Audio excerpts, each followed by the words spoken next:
welcome to the Dark Lord of Memes podcast. And I'm your host, with the most, Dark Lord Ainz. And in like every single episode, I am joined with my gracious, fantastic, amazing, beautiful, lovely co-host, the one and only Albedo. How are you doing? I'm sorry, I'm trying not to laugh so much, but I'm doing pretty good, and I genuinely feel like if you ever do stop like opening the show with host with the most, it just would not feel right. Right. You say it like every single time now. It's just like the, I don't know, it's like the first part is always the same. The second part is you just like varying your words of cat call. Yeah. Yeah. I don't know. I guess you just get in as a performer. I guess you just kind of get into a ritual and a rhythm of what you do and what you open the show up with. So it's kind of a trademark on the show at this point. But welcome back, ladies and gentlemen, for episode 13 of the Dark Lord of Memes podcast. And I just want to give a shout out to our meme page over on Facebook, which is freaking awesome right now. Please make sure to go check it out. Just type in Dark Lord of Memes on Facebook. We'll pop right up. I think the URL is facebook.com/Dark Lord Ainz. It's my basically my host name. So if you type that in, you will get our meme page. Throw us a follow. Give us a like. You know what I'm saying? Support the memes. They're fire. If you love memes, you'll love the page. And also make sure to go subscribe to us on YouTube. We have our YouTube channel. Every podcast episode gets uploaded to YouTube, so you can find us there.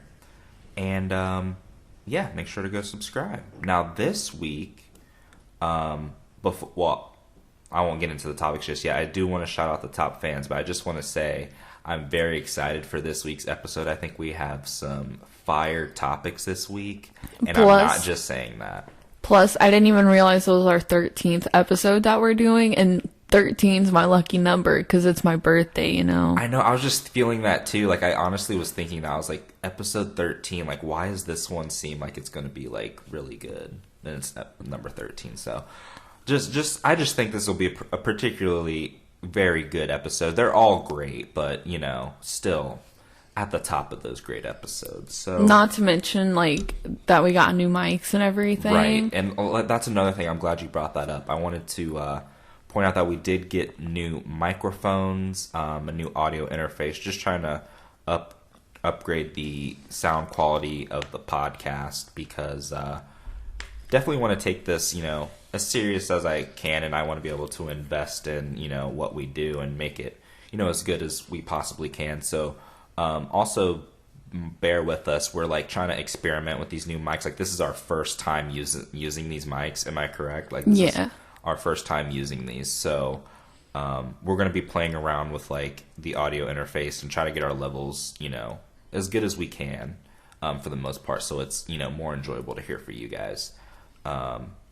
But yeah, this is our very first time using these, so we're just getting used to them. I do love these microphones, though. Like, it's a big upgrade from what we were using. It makes me feel so like superior. Yeah, like it gives you like I don't know, you feel more confidence of like a professional. Boost. Yeah, when you have like this setup, because we have two very nice microphone boom arms set up.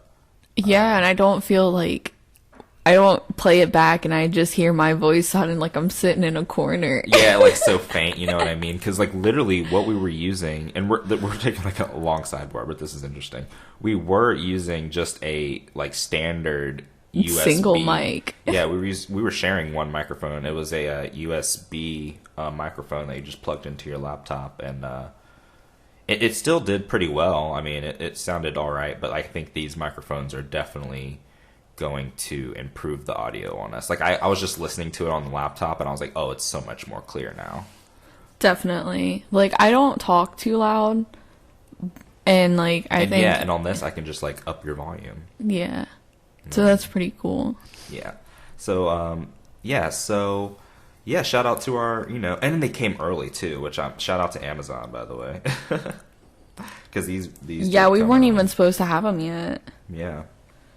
Let me head on over to the meme page and shout out our this week's top new fans, because we got to show love to the people. And I just want to say we've been on the actual page. I think both Albedo and I have been coming out a little more and kind of like opening up a little bit more to you guys, just because we're both very like guarded people, I would say. Very. And when I started this page and I asked her to be a part of it, I was like really excited, but at the same time I was like, I was really shy. Like, you asked me like a while back, like if it was okay to like use our photos and stuff, and I was kind of like, no, like I don't want to open myself up and have people like know who I am or like know what I look like. Right, and it's like it's a very like, you're just like rolling the dice pretty much, because it's just like, listen guys, this is me, this is what I look like, this is who I am, this is kind of what I'm about, and it's kind of like it's either take it or leave it. You don't have to like love it. I hope you don't hate it, but you don't have, yeah, you can, like, if you don't want to be a part of it, you can always just, you don't have to be. We don't want to like force anything onto anybody. Exactly. And the thing is, I was just saying, like, I love, because we recently posted a quick like group selfie on the page, and like just like the love and support on that post like was crazy, man. Like, you guys are freaking so sweet to us. Like, it was so nice. Like, it just made me feel like good, that you guys felt that way about us, and not even having like met us, you know what I mean, and like knowing that we're just basically being ourselves on the page and posting these memes for you guys, but you guys are like showing love and support to everything. So like, I appreciate everyone, like, even if you never like end up listening to our podcast, and you just drop a like on our memes and everything, we're just so thankful for like any person that bothers to like donate 2 seconds of their time to us. Exactly. And so like, when and speaking on that, like, it's very, running the page, like, as much as I love it, because like I think we're lucky to have like a really nice and sweet community so far, for the most part, but it's just like very, you're kind of taking off a layer. You're just kind of exposing yourself to the world, you know what I mean? Like, just like, this is me. And it's like very frightening, because like, what if they don't like you? It's like, what if they just like look at you and they're like, oh no, well, yeah, like I could be doing something better. It's like, oh. Yeah, like anything you could put your time and effort into can easily just be dragged out from you like a rug. Yeah. So that's always like one of my fears going into something. Is that I'm gonna love it, and I'm gonna put so much time and effort into it, and just for it to like end up gone in a second. So that's always like one of my fears. Right, and that's what I'm saying. Like that's a big fear for people, and like it's a fear that a lot of people don't act on. You know what I mean? Like that's a lot to accept, and I think by us doing it is just kind of like, proof that you should have like more faith in yourself as a person. Exactly. Like, I think, like, don't limit yourself. I think a lot of average people don't believe in themselves like enough as they should. Like, I mean, I'm not really expecting to get like big off of this show or anything, but like, I'm gonna try to like invest in it, and that's why I'm like doing this upgrade and stuff, to like, there's a possibility to like, for it to get like big at one point, with years of doing it. But even until then, like, we're just talking to a whole bunch of strangers, getting our voice out there, and someone's giving us their time. Exactly. Like, it's an outlet either way. Like, I would love to like at one point, be able to monetize this and this be a career path. That would be awesome. But at the same path, it's like, like this is like a passion and a hobby of mine, you know, first and foremost. And I love it. I'm doing it and not getting anything from it right now. Like I'm putting money into it. I haven't gotten like a cent out of anything, but it's just like, I enjoy it. So I'm going to do what I need to do to, like, you know, do the best job that I can at it. You know what I mean? Yeah. And I think if a lot of people just were and believe in themselves a lot more, dude, there'd be like a lot more like successful people out here. But it's a hard thing to, you know, accept from yourself. But either way, let me get to the top fans.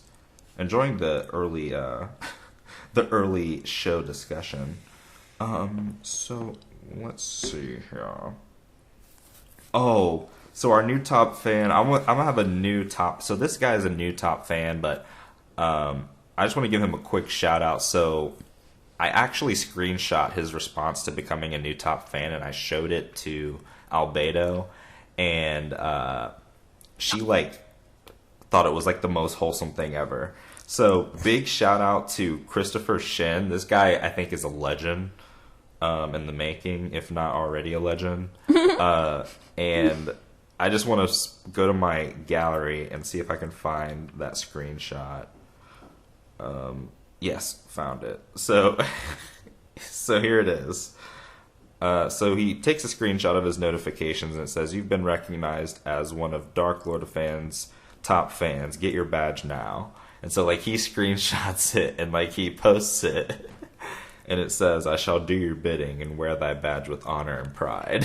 Like, I just loved that. I'm That's not gonna awesome. lie. Like, I thought that was like the sweetest thing ever, and I was like, "Oh." That guy's a freaking legend. So, Christopher Shin, bro, you rock that new top fan badge and you dominate those comment sections, my man. Exactly. Like the legend you are. So this week, we are going to start off with a little topic that's, you know, a subject that's near and dear to both Albedo and I's hearts. And that is the topic of the late, great JuiceWrld. So we're going to open up the show with a very emotional topic for the both of us. If you followed the show, it's been mentioned on the show, the affinity that Albedo and I have for JuiceWrld. Real name, Jared Anthony Higgins, who passed away late last year, late 2019, right before the new year, I believe. I believe so, yeah. Like December, because his birthday is in early December, so I think it's around that time. Yeah, it was like 2 days after his birthday. Mm-hmm. So it's not going to be talking about, well, we will be talking about him in general, but the main topic is his new track, Righteous, dropped. His first posthumous single has officially been released. Now, obviously, we've listened to the song several times since it dropped. And I, you know, being a internet rap savant, you know, I've had found the song months prior to it being released. I'd been listening to it for months. Oh no, already. we have an elitist over here. Hey, I just had to get that out there. I mean, you know, I have a whole playlist of unreleased JuiceWrld songs that's over 400 songs. So I'm just saying I'm a big fan. So this song I had when I listened to it originally, it's called the unreleased name was Heart Over Ice, which that's how I knew it as, but I guess the official title is Righteous. And now the story came out that Ali tweeted that when he made the song Righteous, they had like really bonded with the song and they were singing it weeks and weeks after he made it. And it was a really important song for them in their relationship. And when this song dropped, she got like very emotional. I believe she's done several Instagram live videos talking about the song and what she thought about it.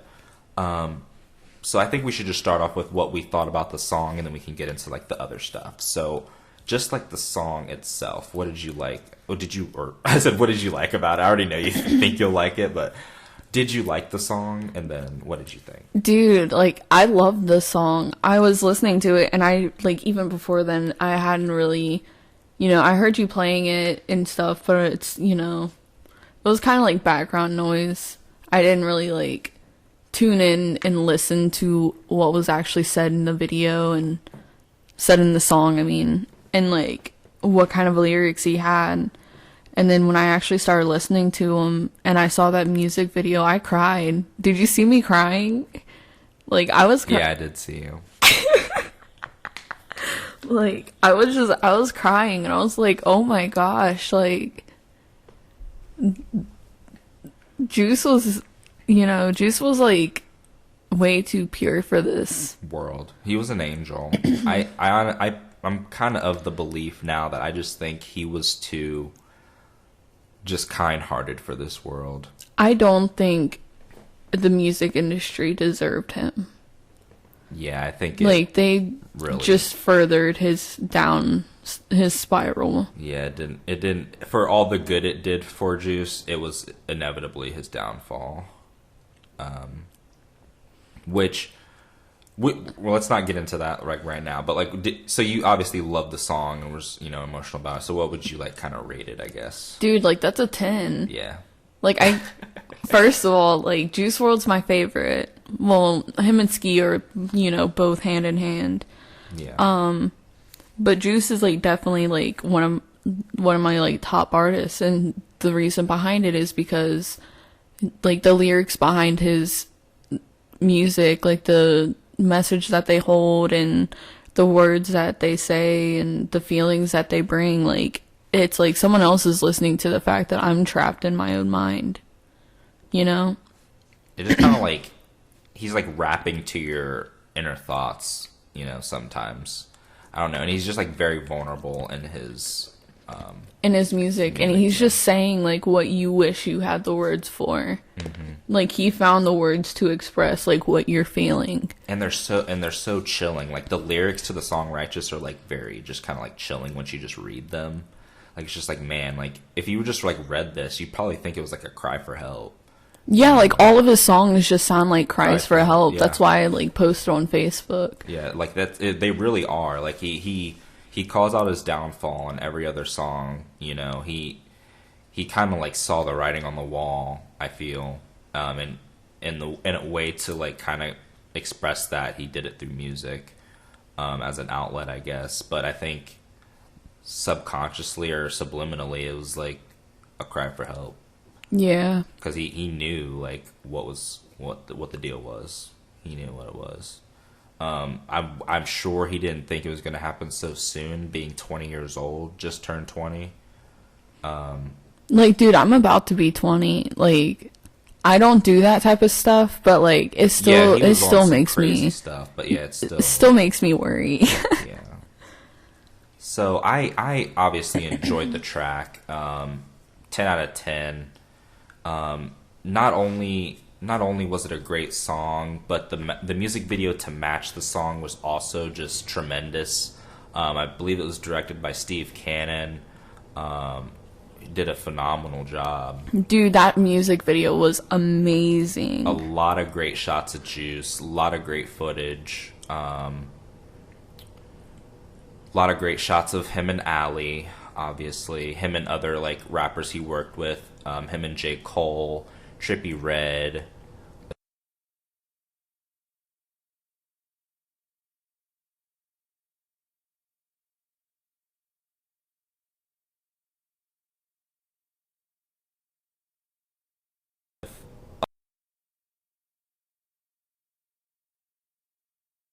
I was very sad too, because that would have been a great collaboration to have. Definitely. Because the new sidebar, the new Cudi Travis Scott song is Fuego too. The Scots is fire. But yeah, Righteous, great song, great music video. Love how it was like half real footage and then it like went to like this crazy awesome animation that had like some Dragon Ball Super vibes to it for me. I really dug that.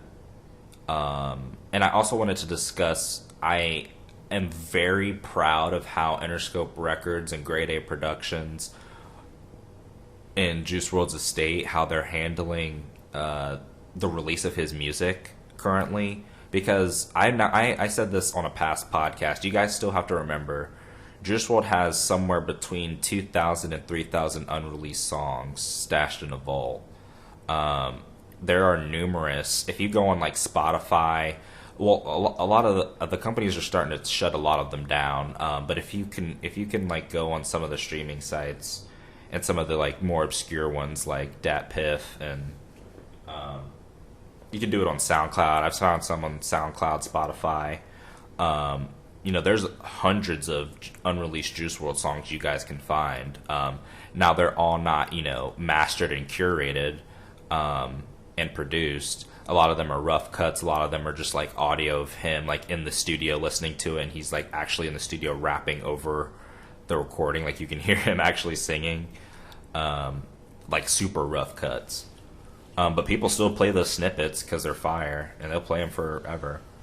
But yeah, if you compare the, I don't know what record label X was under, but if you can compare that to how they like treated his, remaining, I guess what would be a library of music, and compare it to how Interscope is doing Juice's, like I feel like it's starkly different. With how they treated X music, they kind of just like shoved it out there and had like some weird features that didn't really make any sense. Like I wouldn't really expect, X to work with this certain artist. You know what I mean? Like I don't know. It was just like they kind of just milked X dry, and then that was it, which was kind of like disappointing. How they did that.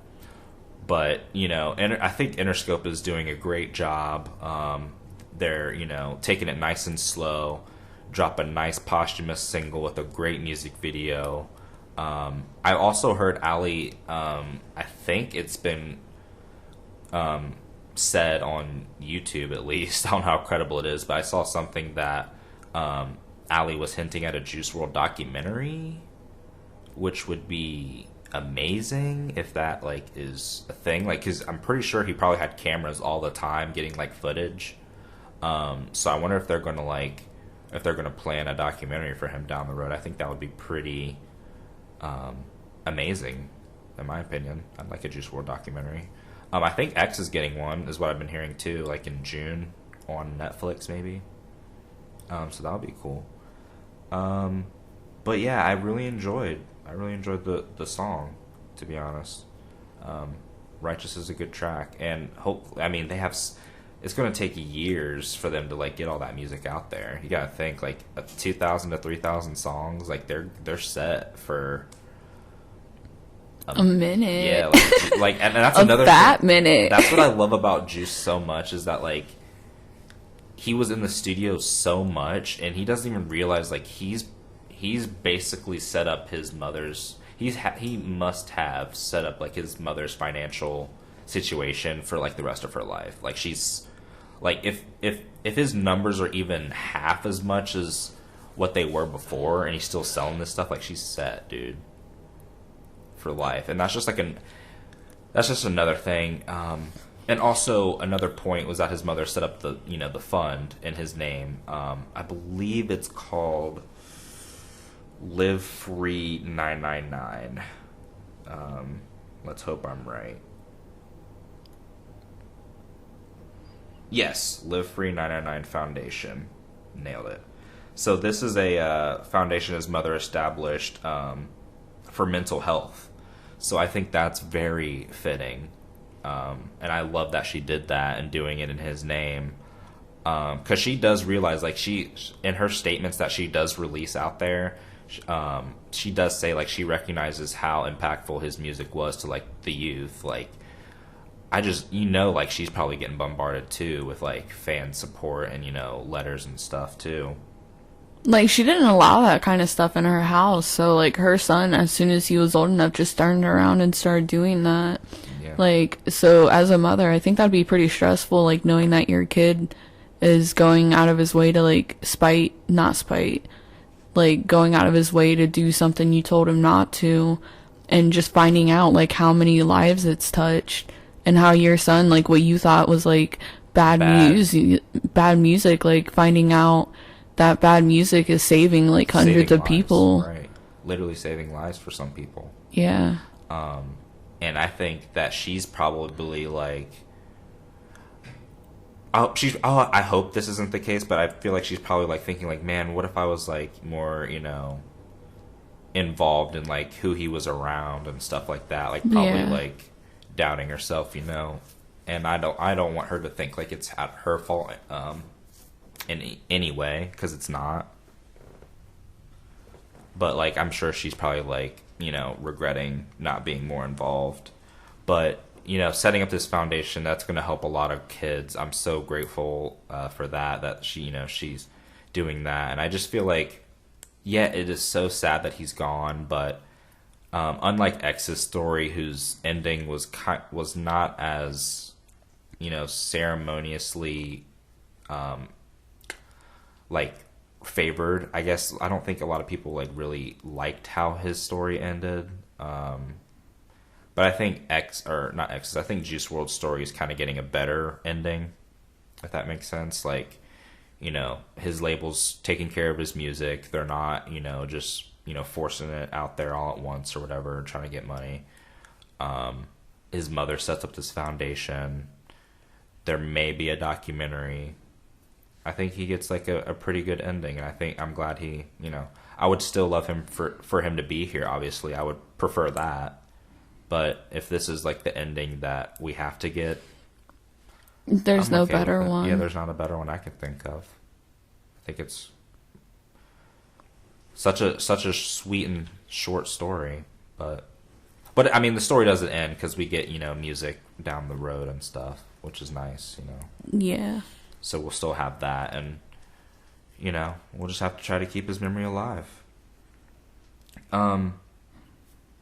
So yeah, that's basically all I had to say about it. Basically, I really enjoyed the Righteous track, and, you know, I'm glad his story has a pretty good ending.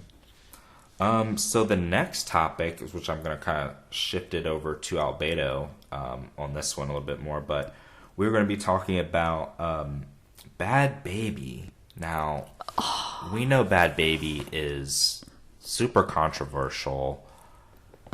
And I was showing you everything from that. Like, even her rise was controversial. I mean, I had hope for her, I'm not gonna lie. Like, I really did. Yeah, you know, when too. she said that she, like, regret the person that she was on Dr. Phil, like, I really thought, you know, she would change. She'll be a better person. And then and then the black-fishing. Bhad Bhabie. Oh man, I don't know if I can curse. I curse sometimes, but half the time you can't even hear me. But I'll try to keep it PG. Thank you. Okay, so Bhad Bhabie for real is going out there and trying to be black. She's got caught with box braids, which is a protective hairstyle. She's gone and got her makeup done at Black China's house. Yeah. I don't know why I always want to call her Chaya. It's China. Yeah, Black China. Okay, so she was over at Black China's house getting her makeup done by a black makeup artist. She's pointed all of this out, making it sound like she's not that guilty. But she got her makeup done by a darker, you know, artist, and what she is, she's paler than I am. No, I think we might be the same. I'm very pale. You're not that pale. I think the freckles kind of distract from it. I love the freckles. But go ahead, continue. So she got her makeup done and started posting live videos of her not saying anything. She was just posting them of her makeup, and people were calling her out in the comments saying she's blackfishing and pulling in Ariana Grande. And we've already talked about Ariana Grande blackfishing. Yeah. We did bring that up, and she's following in her footsteps. I think we're... Then they're both, like, Italian. Bergoli. Like, there's no way that's not an Italian last name. Yeah, that does sound very Italian. And then, like, everyone's kind of like, oh, she's Italian, just like Ariana Grande. So what's going on with Italy? Hey, Italians, are you guys okay? Are they having an identity crisis? Like, but then she started going and trying to defend herself in a room with, I think, two black young women, and they were telling her, they were telling her to shut up because she said, and I quote, this is going to be an out of context thing, but basically she said, I'm not out here saying I'm black, I'm black, I'm black. Who wants to be black? And she meant it in, like, a way that's, like, who wants to be, like, a color that they're not? Like, who wants to change themselves like that? But she did not come... Yeah, she did not express that very well.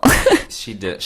How it came out, what she said was, like, why would I want to be black? That doesn't even make any sense. And I was just like, how she said it and what she said, like, those exact words, I was like, wow. I honestly understand what she was trying to say, but how it came across, I understand why people are mad.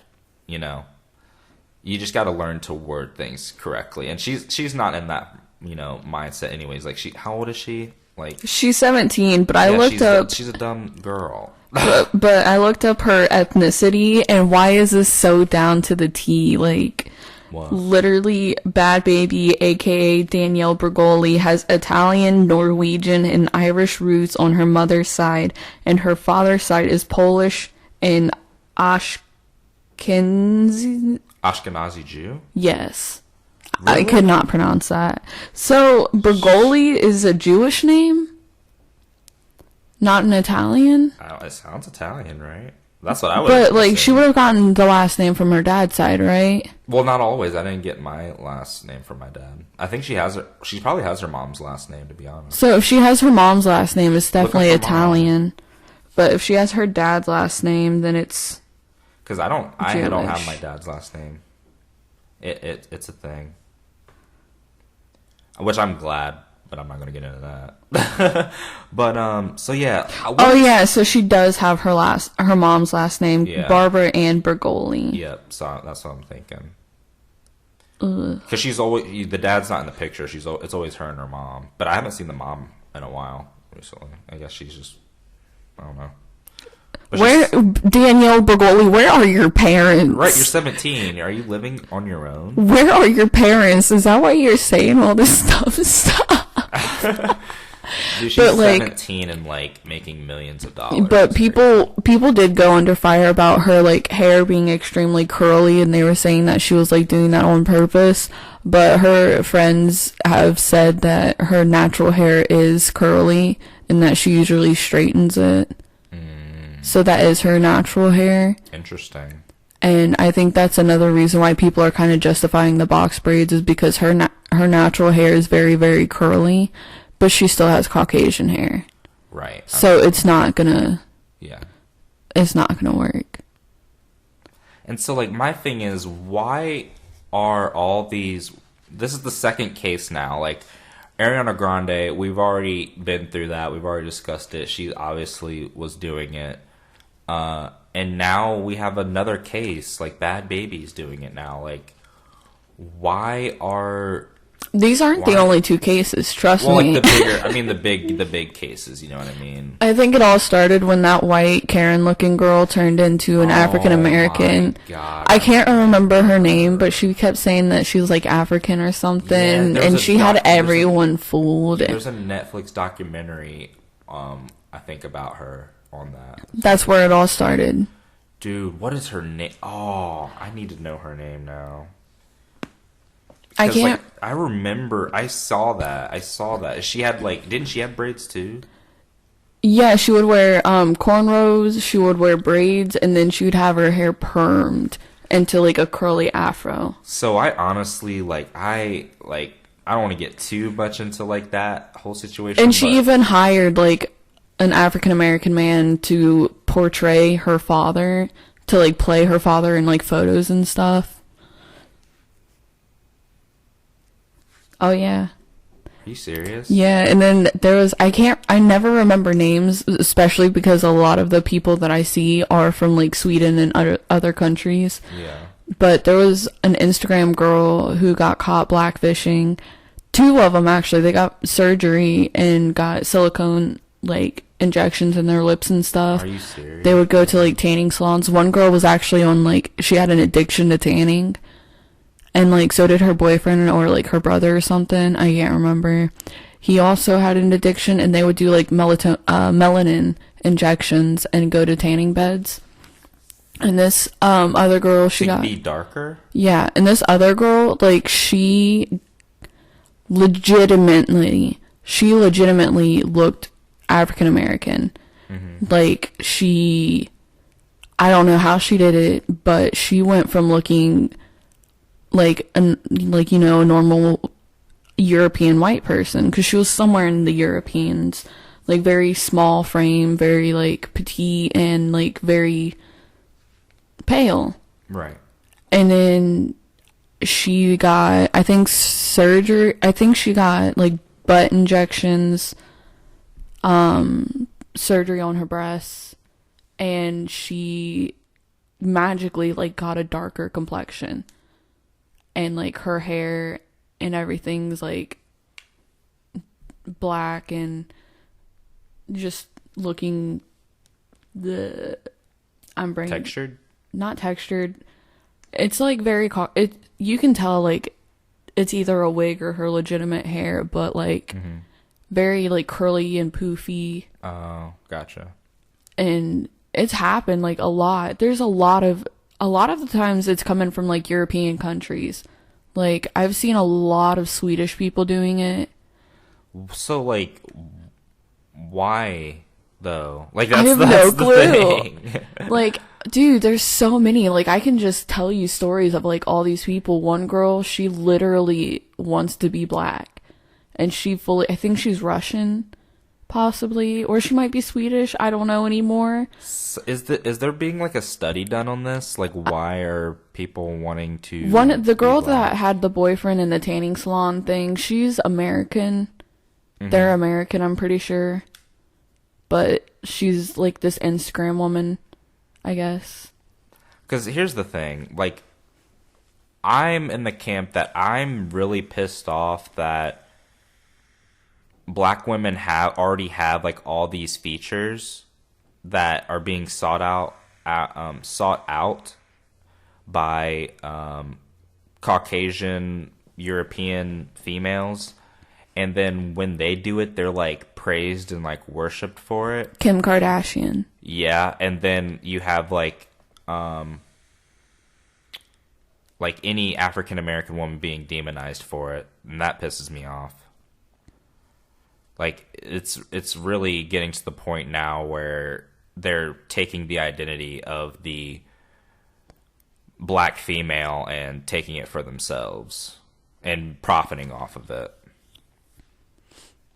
And it's sadly something that's present. Like, a lot of people demonize others for the insecurities that they face in themselves, and like, you know, instead of learning to love themselves, they want to look like something that they are not. That's sad.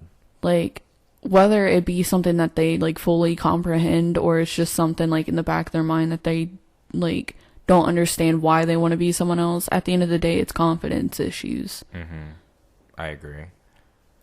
I 100 agree. Like, I've looked at beautiful women and I've been like, yeah, like, I want to look like her, but I'm not going to go as far as change my ethnicity and my race to. Right.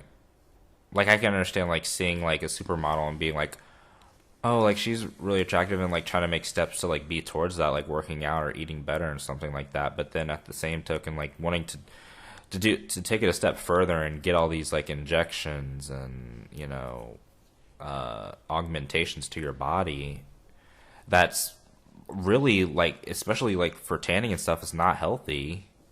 You can get like cancer. you're putting yourself at risk to achieve something that you weren't supposed to be. Like, you were born the way you are. Like, I feel like you It's just like learn your to accept genetics. that. Like, you can't just change your genetics to. Yeah, like, you can work to improve your body, but Like, I would go. Like, I honestly would go out of my way. Like, I would get plastic surgery, but like, I wouldn't get like lip injections or something like that. Like, Botox and all that crazy stuff. like, I wouldn't get anything that's gonna actually like change my features to like fit something else. Yeah. Like, I would just get like something that would enhance What you want to, like, enhance on yourself. And I'm all for that too, like body positivity and but like making, if you're doing it to like make yourself feel better about yourself, I get that, but like also there's a line there. yeah, there's like always going to be boundaries. There's always going to be lines, and doctors who allow the people doctors to- are going to keep doing it because like doctors who allow themselves to like allow their patients to get like melanin injections and like surgery to look like they're transforming into another race. Like, that includes like white people getting surgery done to like have Asian features. Like, have you seen that, where they'll get like their eyes like they'll cut like their eyes and stuff, and they'll get like eyelid surgeries and everything to like achieve. And who will do this? Like, white people. It's I've not always seen white that. people. I don't think I've seen that. I don't think I've seen that. Please don't take offense to that if you're not one of those people that change their race. Like, I just want to preface that. But it's not like just like white people in America. It's white people in like Europe too that do that stuff. Like, everybody wants some kind of like cosmetic surgery that's going to change like the way that they look. Like, and I'm like really heavy into body modifications and stuff. And stuff. Like, so there's like some surgeries that I would definitely want as a body modification, something that's not going to enhance my features but change my features. Right. But like, it's not like, dude, I swear Bhad Bhabie got lip injections too, dude. Yeah, I think she definitely So did. like, I was just thinking about that picture because there's no way you can achieve that with makeup. No, like, there. I'm pretty sure. I don't know. She probably hasn't come out and admitted that, but I think she definitely has. But that's neither here nor there. I just think, it's end of the day. I think it's wrong, and I want there to also be a study done on why this is like. Why are so many people like doing this? Like, is it like, I understand, like, you know, the features and all that stuff, but like, why not just learn to love you? I feel like this would be a good podcast topic for like next time, but there are some people that get like, they'll amputate part of their bodies or they'll purposely disable themselves because they feel like they weren't meant to be born in a perfect body. So stuff like that happens too. So you know that kind of stuff's like a mental illness. Yeah, that is crazy. Well, yeah, that sounds like an interesting topic down the road. But speaking of topics, we're going to be changing the topic. Hiya! Topic number 3. Which is probably my favorite topic of this show. No, maybe. No. Not my favorite. So this the third topic is going to be our underrated movie recommendation of the week. Dun, da, da, da. Now, hopefully this movie has been seen by a lot of you. I hope you've seen this movie already, but if not, I'm disappointed in you. I'm disappointed in you as a human being, and I... No, I'm kidding. I was about to go real far. No, I'm not... Well, I am disappointed, but, you know, I definitely recommend go watching it on Netflix. It's available for free there. And I love this movie so much. I am pining. I am begging. Somehow...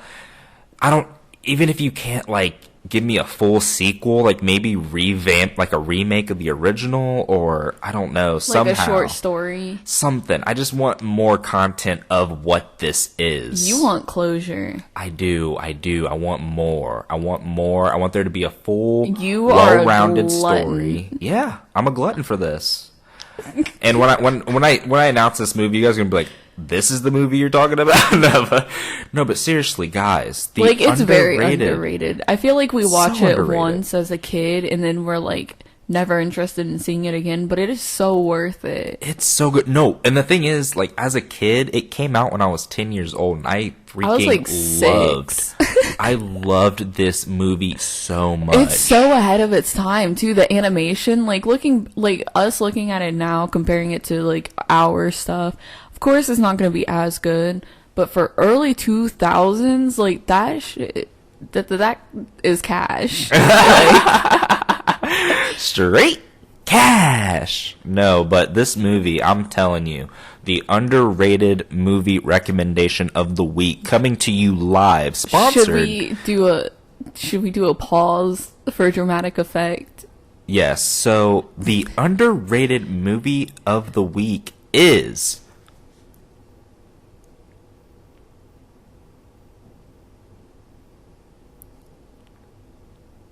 Monster House. I want him to think like almost like the show went off. Like it just stopped. No, but ladies and gentlemen, Monster House 2006 is this week's underrated movie recommendation. Now, why are we recommending this movie? I don't know. It just came to me. I had a revelation. I don't know where it came from, but I just had a hankering. It was a meme on Facebook. Yeah, it was a meme. Meme inspired this, and it made sense because with me being the Dark Lord of memes, I had to make something on the show meme related. That's right. So, this week we watched Monster House. We watched it yesterday, actually, and let me just say, it is so good. Like, the story that it tells. Just the graphics of the time. Now, let me remind you, this was made in 2006. And the graphics that were put into the design of the Monster House itself is riveting. Absolutely astonishing.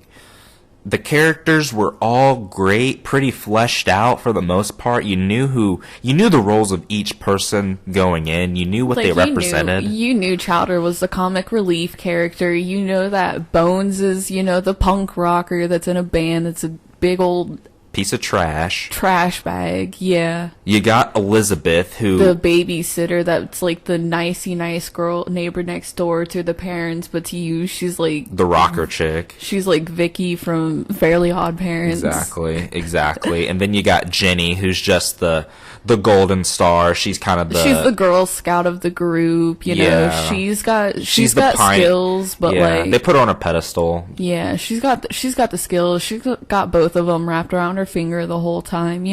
Oh yeah. She kissed one. DJ. You're like, to be specific, it's not Chowder. Yeah, Chowder did not get any action. Chowder is an incel. Poor Chowder. But he's such a lovable character too. He'll find somebody. The thing that's stopping Chowder is that he wears a cape. But he had to take that cape off though. He did, which I just want to know why he wears it in the first place. It's never explained.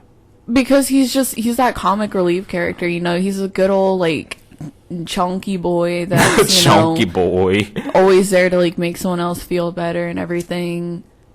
Like, I agree. He obviously doesn't want to grow up. He wants to be a child, and it's just a child thing to do. He's just the innocent one, but now he's traumatized. Oh, all the kids in the show are traumatized. Every last one of them. Every single one of them. Like the little girl who got her bike just straight snatched up by the old man. Now, another thing I wanted to point out is that this movie actually did great at the box office. I believe, I looked up, it made like $75 million at the box office. Now, for an animated film, that's a lot, bro. But you gotta realize, like, the voice actors were like pretty top notch. You got Kevin James in there. He was one of the cops. He's Paul Blart. He's Mall Cop. He's a king of queens. All right. I have to like stop myself from seeing the Paul Blart thing that I showed Please you. Please don't do it for them. Please don't. They're not ready. Oh my gosh, it's like ingrained in my DNA. I have to. That's sad. That's sad. Leave me alone. I grew up on Vines. I understand. Like, we're from two different, like, time periods. I know you did. Yeah, true. I grew up on my growing up. Like, there's a perfect meme to describe my upbringing. It's like the 95 boomer meme. Well, I'm 96, or is it? It's like Zoomer or something like that. But Zoomer. Yeah, it has like all the things I pretty much grew up on. I need to post it.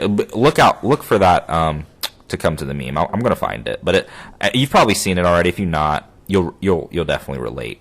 But yeah, back to Monster House. Like, I love all the characters. Kevin James was in it. Nick Cannon voiced the other cop. I think there's some other notable voice actors in it. Of course, Nick Cannon did. Why is Monster House the highlight of Nick Cannon's career? Dang.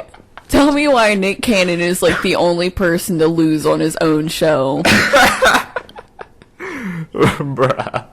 Bro, like every single time. And plus The Rock, oh shoot, was it The Rock that owned him? Like, he posted something calling out someone else, like, for, like, wrestling or something. Yeah. It might have been Kevin James, actually. Maybe. Not Kevin James. I can't remember. The short guy. That, like, Kevin Hart.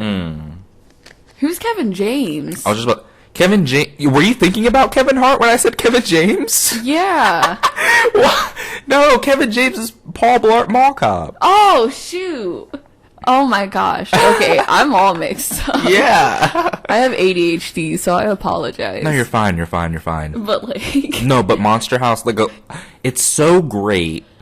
And just like the comedy in the movie. And the thing is, it's rated PG, but there's some points in that movie where it's like definitely more than PG. Like, I'd probably... That house itself is PG-13. Like... Honestly, like, and it gets kind of dark. Like, it's a dark story that they're telling. When I don't want to spoil it for anyone, the story for anyone, but it's basically, revolves around a love story. But it's a great story. I don't understand. Like, it was such a huge success, I feel. It has a 90, or not a 95, that would be pretty high, a 75% Rotten Tomatoes score, which is really good for an animated film, or any film, to be honest. And I think it's universally regarded to be, like, a really good movie. So why did everyone forget about it? I don't know. It had a video game. It has It had a video game? Yeah, it came out on DS and some Nintendo consoles, I believe. Portable. Seriously? Yeah, it has its own video game. And it was, like, huge, and then I guess people forgot about it. I don't know why, but where's Monster House 2? Okay, babe, we've already been through this. Listen. There can't be a Monster House 2. The story's already told. We already have that ending. I know, like, it has finality. Monster House does have finality. It's a great, and maybe, here's the thing. I realize if they, like, announced like a Monster House 2, I would watch it regardless. But maybe it is one of those things where it's just going to remain a hidden gem.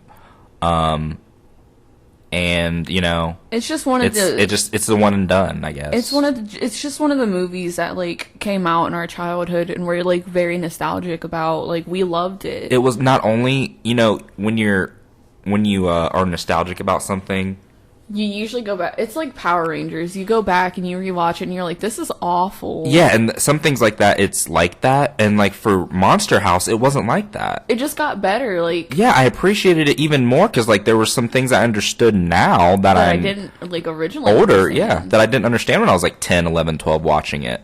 And it was like always low key a part of my life because my mom had like this running thing where like after watching Monster House, like she would use like Nebercracker as a device to get kids to like behave. It was kind of weird, like how she did it. So basically, she would like if so my mom was like around kids a lot. She, her profession is, you know, around early childhood education. So I love that about your mom, though. yeah, she's like always been around kids, and like it's crazy. I don't know how she does it because like kids are insane. But your mom's just like such a sweet and like nurturing person, so like it only makes sense. Yeah, I guess so. It only makes sense. But I mean, she can like get any kid to like behave. I don't know how she does it. So basically, she would like if kids were acting up around the house, she would like make like a bump on the wall or something, and like the kids would be like, "What was that?" And she'd be like, "Uh-oh." Oh my God, was that Jonte? Was that? You don't think Nevercracker's upstairs, do you? And I'd be like, and it was like our thing, like we'd do like a running gag, and I'd like be in on it with her. I'd be like, I thought he left. Did he come back? And they'll be like, Mr. Nevercracker, like, oh yeah, he's like crotchety. Like when he gets mad and like your kids are acting up, he like gets really mad and he starts banging, and like he'll come down here and get real crazy, and they'll be like, nuh-uh. And they'll be like, yeah, like you need to like behave or he's gonna go crazy. And like my mom will do it again when they're not looking. They'll be like, oh my God, it's Nevercracker. And they'd like and they'd like freak out. It was like a real thing, and like I don't know. I just remember that like being a thing like growing up. Like we just did that. That's so sweet. It worked so well. It had like a 95% success rate. It was so good. Nevercracker worked all the time. So maybe we don't need hashtag Monster House 2, but would I be mad? No. Like, it should come back to theaters and, like, everyone just go to the theaters. Speaking of theaters, and we might make this a topic for our upcoming episode, and I'm thinking about since we can't, you know, with COVID-19 going on, the pandemic, we can't have theaters right now because, I mean, you know, having auditoriums of 150 people, all those people like packed up, that's not a good thing to do right now. But drive-ins, bringing back the return of drive-ins. Yeah. Because you could do social distancing in a drive-in if you really if you were stringent about it. Now, our town that we live in, we have a closed down drive-in, and I used to work at it, and I loved working there. It was so like, dude, my time at the drive-in was so cool. Like, it was a perfect summer job. You know, my hours were I was up through the day, and I worked like from 7 p.m. to 3 a.m. and it was like a weird shift. And boy, did I meet some characters during my time at the drive-in. That could be for a whole nother episode. But yeah, we should totally be thinking about bringing back the drive-ins. Like, the drive-ins right now could be add a revenue stream. Dude, it creates a business, you know? Dude, we should do a podcast where we just talk about, like, horror stories from jobs. Oh, that would be cool. Yeah. You'd have so many, though.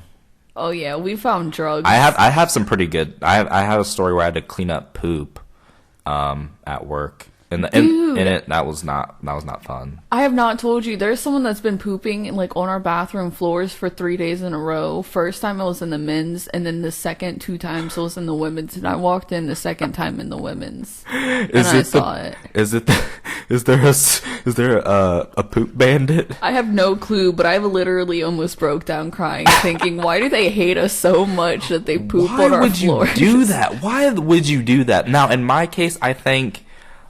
It was a little bit more understandable because I think it happened from, I think it was an old person who just like had pooped in their diaper and it fell out their diaper, I think. Oh. And and like, I mean, it's poop regardless. Like, you're still cleaning up shit. But, I mean, I guess it's a little bit more understandable if it's coming from a grandpa. I don't know. I mean, he can't help himself, but it still sucked. Let's be honest. It was still trash. And I'm mad because, like, when I was doing it, like, I was the only guy working on the shift, so they made me do it. Like, all the women ganged up on me. It was fucked up, guys. Oh, I do that all the time. like, I'm not gonna lie. I use the fact that I'm a woman against people. That was some bullshit. I was so pissed. I was like, what? So, I'm the only black guy. Like, you're gonna make the only minority clean up the poop. Wow, that's a great look. Company pride. The Oppression Olympics. Let's just make the black guy do it, guys. Who's oppressed more? I'm not gonna say the company name. I could bash you guys right now, but oh my gosh. No, well, they're technically out of business. Yeah, true. So, haha. No, they might have like a capacity limit or something going on. Who knows? But well, yeah, that should be a topic for next episode. The return of the drive-ins. Bring back our drive-ins. It's a campaign. We want them. I miss the drive-in, and it's a good job. It's an easy job. Super fun. My job was I worked the car lots. I told people where to park and stuff. Yeah, had a big stick. I really walked around with a big stick. It was pretty cute. Okay, Eric Cartman again. It was pretty cute. You're like vibing with Eric Cartman today. I swear, dude. I've come to realize that I think Eric Cartman is my spirit animal. Definitely, I see it because you like. We're the same. We're basically the same person when it comes down to it. I feel like it's my fault because I binge watched South Park and now it's just ingrained in me. Made you endure it. Yeah, but dude, I to love be honest, South Park. would I be mad about binging it again? No. I asked you that, and you're like, "But we already watched it all," and I'm like, I mean, yeah, I'd like prefer to like watch something newer, I guess, but like I'd be down to watch it. Like it's like South Park. I don't know why I love it so much. I was never allowed to watch stuff like that growing up, so like it's timeless. So like I had to rewatch. I had to like watch it all the way from the beginning. I watched every single South Park episode. Yeah, like this girl literally sat there and watched.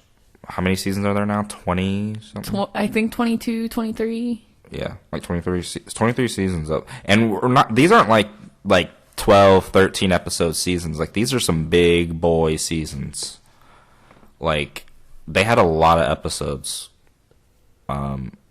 So she loved it. She loved every episode. What's your favorite South Park episode? Do you remember? Yeah, I remember. I remember. Hey, do you remember? No, that's not my favorite one. The member but, berries, though, yeah. That one's not my favorite one, but that's like the main thing I remember from that show after watching every single episode. Do you remember? Yeah, I remember. I remember wanting to stomp them. I really enjoy the, I've enjoyed the, Randy Marsh story. Like when the last few seasons where they're just focusing on him, kind of. See, I don't like Randy Marsh that much. But, oh, Randy. Yeah, I love Randy, man. But, like, I think my favorite episode is probably, like, any of them that have Mr. like, Hanky in it. I don't know why. I think the one where he's, like, with his wife and, like, you can obviously tell there's issues going on. Yeah. And, like, tension. And then, like, their son has a peanut in his, like, head. And it's just... I love it because... And then, like... I also kind of link that with every time we go to the arcade and we always play the pinball machine, the South Park pinball machine, and we always try to like beat each other's scores. Yeah, I love that game. We haven't played that in a minute. Oh, well, that's probably closed, obviously. Yeah, but like I always just like associate like Mr. Hanky with us going on dates to the arcade. Dude, arcade dates were the best.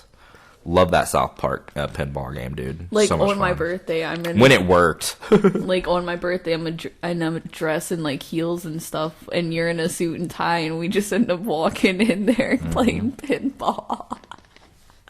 Because it started like a fancy date. You're like, you just want to go to the arcade. Like yeah, we went after like a fancy date. Like we were on a fancy date, and I'm like, yeah, this just is not me. Like, like you look hot, but. You want to play some pinball? Exactly. Like, and I like to dress up. I'm not gonna lie.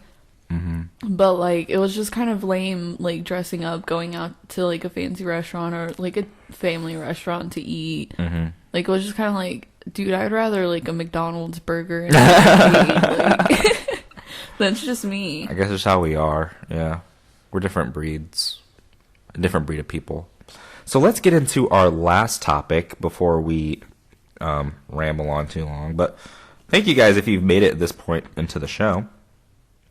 So we obviously got to end with what the only appropriate name I could think of to give this portion of the episode is Super Simp Storytime.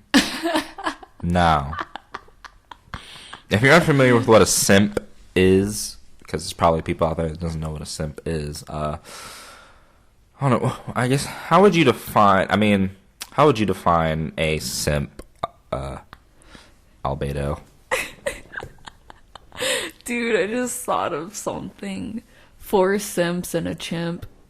She's got big ears, like a monkey. Oh my god, dude. 4 simps and a chimp. Okay, so the story of 4 simps and a chimp. Well, we gotta explain, what is a simp? Okay, in my definition, a simp is, like, I don't know if you want to go with the anagram, or is it called an anagram? I don't remember, like, acronym. Acronym, mm-hmm. What's an anagram? I don't know, but you said it. I'm sure it's something, but yeah, acronym. So what's the acronym for simps? Someone who... Oh, was it an acronym you said? Yeah, like it was supposed to be someone who...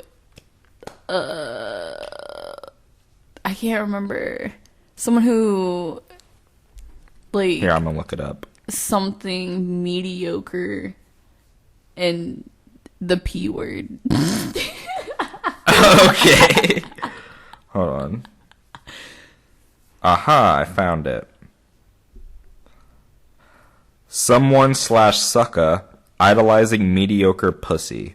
Yes. But like cuck, simp has evolved past its original, more precise definition and is now another catch-all misogynistic term. Misogynistic. Seeming aimed not directly at women, but rather men who value them. It's about time we got some double standards fixed. So, okay. So first you guys like attack, not you, but like first, I guess just guys. First guys like attack women for doing OnlyFans, and then now they're attacking the men that subscribe to like OnlyFans.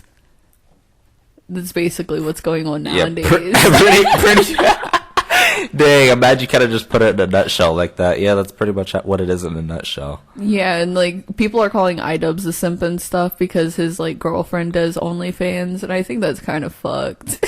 Yeah, that's not a fair characterization. So this whole simp debate is something in itself, but like for this story in particular, there are 4 guys. I wish I could like actually look up the story of those characters and without pulling up the YouTube video. Because I don't want it to get like striked or anything. But it's basically 4 incels dating a, what is she, like a cuck goddess or queen of cucks or simp queen? Gee, they all actually fit her. Yeah, I guess you could use any of those terms. Can I please give a description of this? Yes. Please. Go ahead. Thank you. So basically this one girl, she has 4 men that rotate in and out of her room so they all have equal time with her, and they stand in a line. They stand in a line at her bedroom door. Like, they can hear, like, everything that's going on. That is insane. And she gets pregnant, and one of them is the father, and of course it's the one that looks like the guy that works at GameStop. He looks like a GameStop manager, yes. I'm pretty sure that one's the dad. I think it is. I think his name might be Jack. He had like a beard and he's bald. I think his name might be Jack or something. And he was short too, wasn't he? Oh, I can't remember. But like, and then like is the one that's like considered normal looking. he's, oh my gosh. So she basically has 4 men that like all like worship the ground she walks on. And let me tell you, when she walks, she is shaking some ground because There's like nothing attractive about her. she's a big one. Big Like, girl. it's not even like her size or anything. Just nothing about her Yeah, is it's like appealing. Like her personality is just like dry.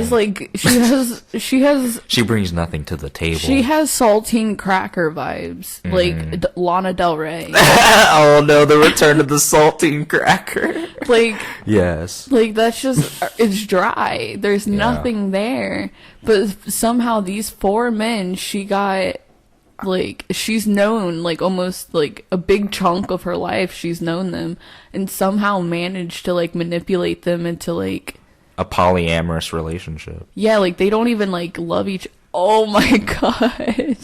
And then these, okay, Are we gonna get into the she part about the baby, or are we waiting for that? She knew 2 guys from high school, and they Yeah. tried to be in a relationship together. Oh, that's right, and it didn't work out. Oh, that picture then looks now so she's- bad. So now she's dating both of them, and the other guy's kind of wanting another relationship. with the other guy. Dang. I remember that. I remember when they announced that, I was like, what? So 2 of the guys that she is now dating were trying to date each other at one point. Like, wow. But yeah, she gets pregnant with the guy that looks like he'd work at GameStop. And Yes, he does. We're just gonna call him GameStop. So she gets pregnant by GameStop, and then the baby. that's when like she got famous, was when she was pregnant and those videos about her came out. Yeah. And then the baby was harmed recently, right? Was hospitalized because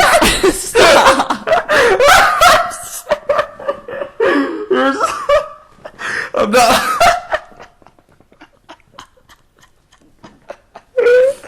I'm not. I was trying to be serious. I know. This is a serious I thing. know. I understand. I was just like laughing at like how serious you said it. Like you said it so matter of factly. Like, yes, was hospital. I was just like, damn, yeah, she was. I was Okay, I was trying to. The shock made me laugh. I'm sorry. I was trying to like be. I like know, a you were doing news a good job. anchor or You were doing- something. I was like. You were doing a trying good to- job. Continue. I So don't the know baby. the term for it. So the baby was hospitalized. Yes, the baby was hospitalized with injuries that don't stop. Yeah, like what were the injuries? Like to the head, ribs. The injuries were to the head, the ribs, and I think 2 broken legs maybe. Yeah, it was like really Like bad. they like destroyed it. Yeah, they fucked up the baby. Well, he did. Yeah, so one of them shook the baby and caused injuries to the baby because the baby would not stop crying.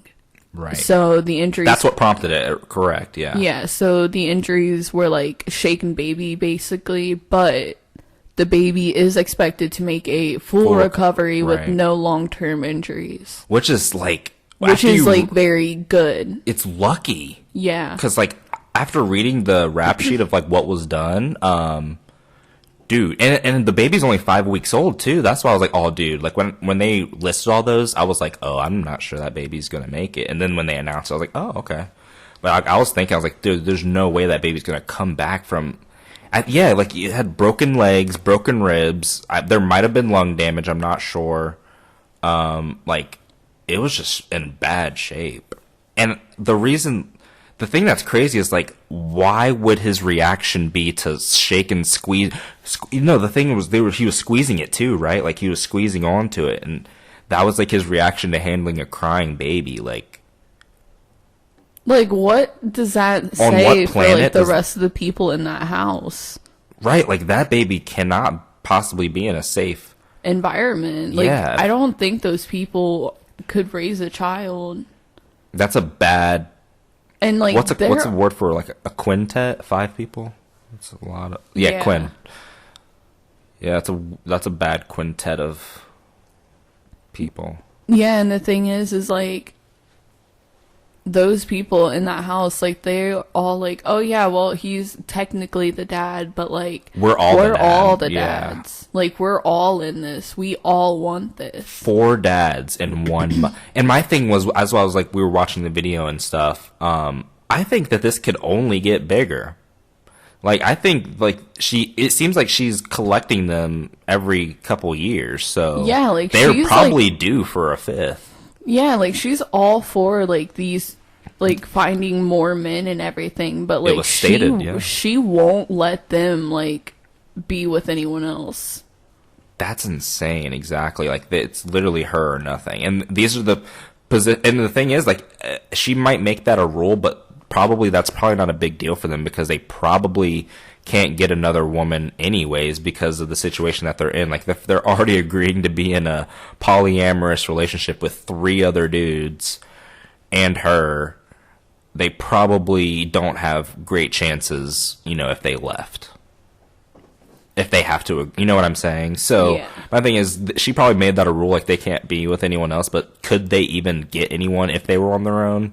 Let's be honest, probably not. So it's just crazy, like the predicament, like a lot of guys are finding themselves in is like they literally have no choice but to be a simp.